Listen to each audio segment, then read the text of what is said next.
بسم الله الرحمن الرحيم. السلام عليكم ورحمة الله تعالى وبركاته. خوتي خواتاتي، مرحبا بكم في قناتكم قناة مالك زون. معكم عبد الملك، نتمنى تكونوا بخير وعلى خير وفي احسن الاحوال. في هذا الفيديو ان شاء الله غادي في الحقيقه انا كنت غادي نمشي ننعس وشفت هذا الخبر هذا في هذه الجريده ديال البايس، فالصراحه ما قلت ضروري ندير فيديو، ما نمشيش ننعس حتى ندير فيديو. يعني الحكومه الاسبانيه راها غدا ان شاء الله غادي دير واحد القانون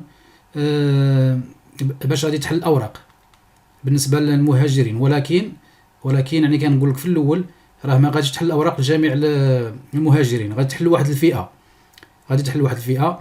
يعني نكملوا معايا الفيديو باش الانسان يفهم.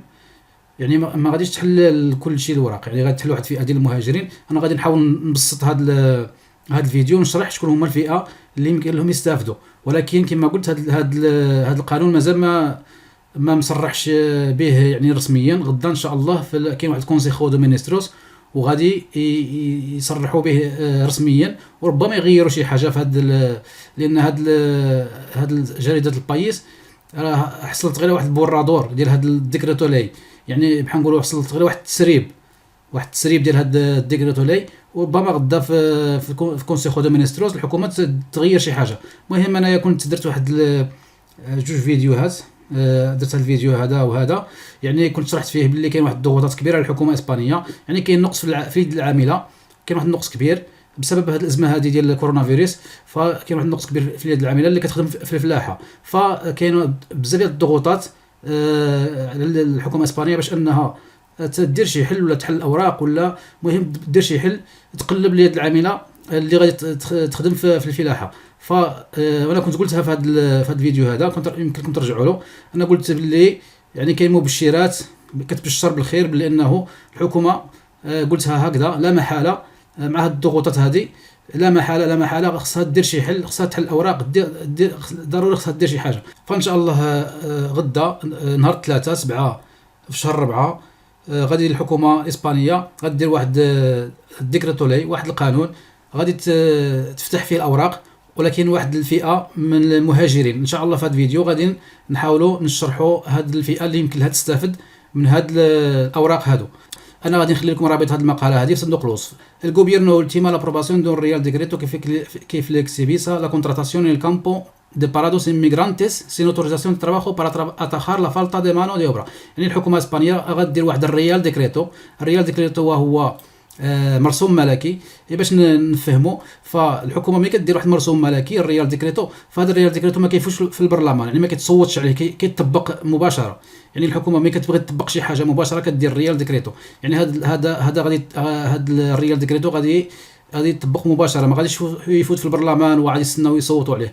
باش ما ننساش المناطق اللي غادي تستافد من هذا القانون، اللي غادي يطبق فيها هذا القانون هذا، فاندلسيا، مورسيا، اكستريمادورا، اراغون اي كاتالونيا.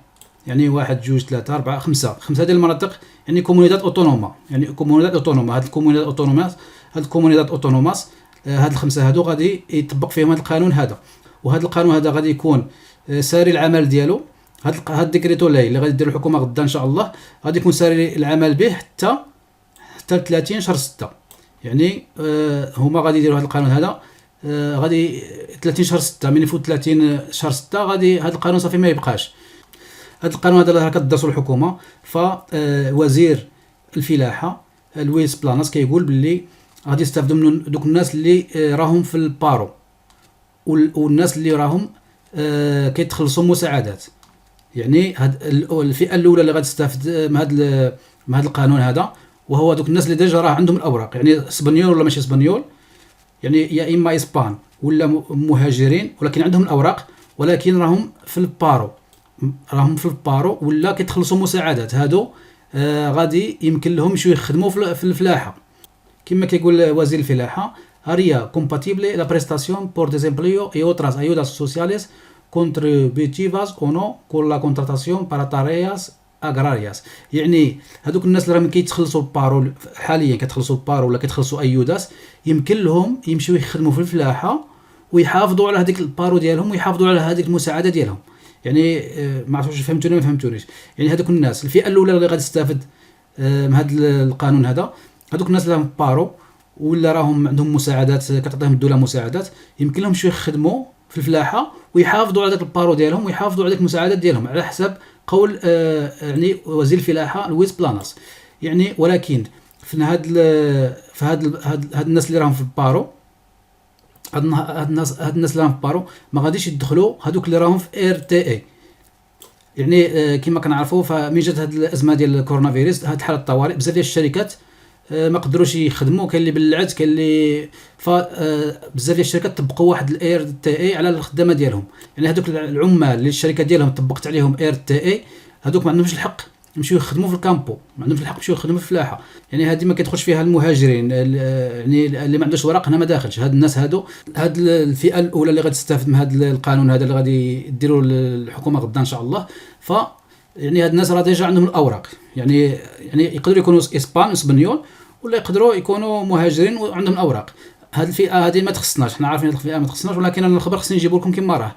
الخبر كما راه كنجيبو، ما نزيد فيه، ما نقص، ما نزوق فيه، ما والو. فالفئه اللي كتهمنا المهاجرين اللي ما عندهمش اوراق. شكون هما المهاجرين اللي ما عندهمش اوراق اللي يمكن لهم يستافدوا من هذا القانون هذا اللي كتوجدوا الحكومه غدا ان شاء الله؟ الفئه الاولى هذوك المهاجرين اللي راهم هنايا في اسبانيا كيخدموا، يعني اللي جاوا بكونطرا، اللي جاوا مثلا، يعني يمكن نقول مهاجرين، ما كنقولش غير مغاربه، يعني مهاجرين بصفه عامه، يعني مغاربه وماشي مغاربه مهم. فكاين واحد الفئه ديال المهاجرين جاوا بالكونطرا، مثلا جاوا من المغرب بكونطرا باش يخدموا مثلا 3 شهور. فكاع هذوك المهاجرين اللي غادي تموت لهم، هذوك المهاجرين اللي عندهم الكونطرا، اللي عندهم الكونطرا ديال الخدمه ديالهم، اللي جاوا من المغرب مثلا، الكونطرا ديال الخدمه تموت لهم ما بين 14 شهر 3 حتى 30 شهر 6. يعني اللي عندهم كونطرا تموت لهم ما بين 14 شهر 3 حتى 30 شهر 6، فهاد الناس غادي يمكن لهم يستافدوا من هذا القانون هذا. يعني هاد الناس غادي يصاوبوا الوراق. يعني هاد الناس اللي جاوا مثلا من المغرب جاوا يخدموا بالكونطرا، الكونطرا فيها 3 شهور، الا هاد الكونطرا ديال 3 شهور تموت لهم ما بين 14 شهر 3 حتى 30 شهر 6، فهاد الناس غادي يستافدوا. هذه الفئه الاولى. الفئه الجوجه ديال المهاجرين، هذوك المهاجرين اللي راهم يعني دافعين الاوراق وكيستناو غير شي تراميتي، ولا كيستناو شي يردوا عليهم، ولا فالحكومه غادي تعجل لهم. هاد الناس غادي تسهل لهم في الساعه وترد عليهم في هاد الايام القادمه. يعني هذوك الناس الفئه الجوجه ديال المهاجرين هذوك اللي راهم دافعين، راهم دافعين الوراق، راهم يستناو. فهادو غادي الحكومه غادي تعجل لهم الاوراق، غادي ترد عليهم في الساعه. مثلا الا كانت هذوك الاجراءات كيتاخذوا مثلا 6 شهور ولا 7 شهور، فربما في سيمانه ولا يومين 3 ايام غادي ياخذوا الورق ديالهم. هذه الفئه الجوجه. الفئه الثالثه اللي غادي يمكن لها تستافد من هذه الاوراق، فهذوك الناس اللي راهم دافعين اللجوء، غادي يعطيهم الاوراق.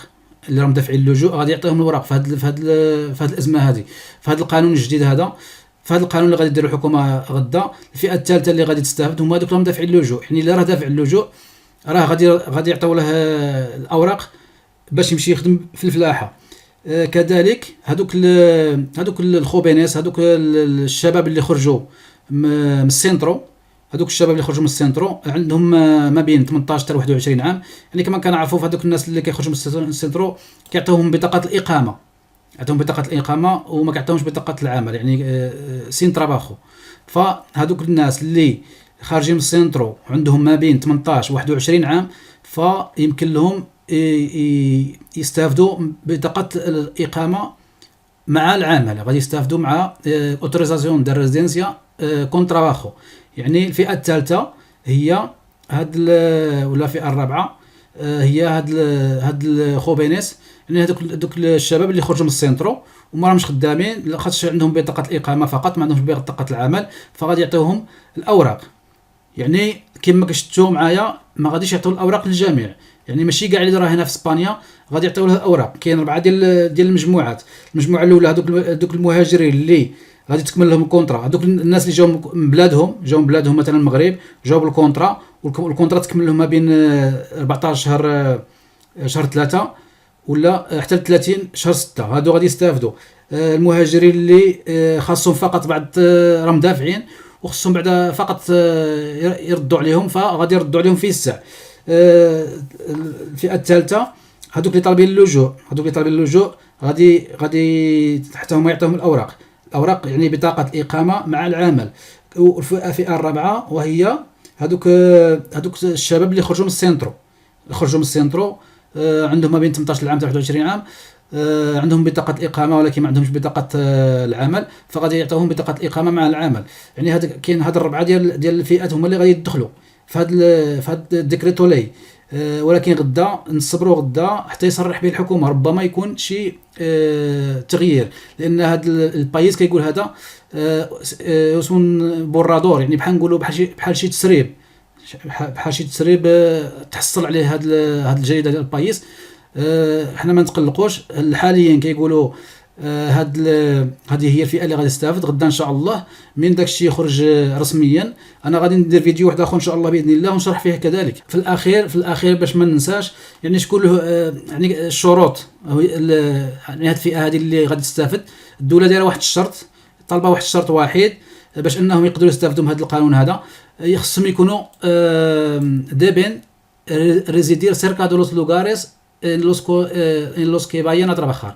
يعني هاد الناس هادو اللي بغاو يستافدوا من هذا القانون هذا خصهم يكونوا كيسكنوا قراب من ديك المنطقه الفلاحيه.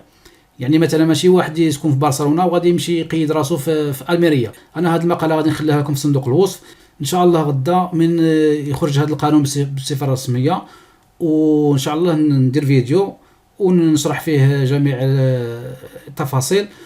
فقط نتمنى الله يحلوا الاوراق الجميع، ماشي فقط لهاد الفئات هادو اللي ذكرناهم. وحنا نتمنى على الله يا ربي كل شيء يدير اوراق، نتمنى جميع اللي راهم هنا ما عندهمش اوراق يديروا الاوراق ديالهم. فقط نتمنى تكونوا استفدتوا من هذا الفيديو. دمتم في رعايه الله وحفظه، والسلام عليكم ورحمه الله تعالى وبركاته.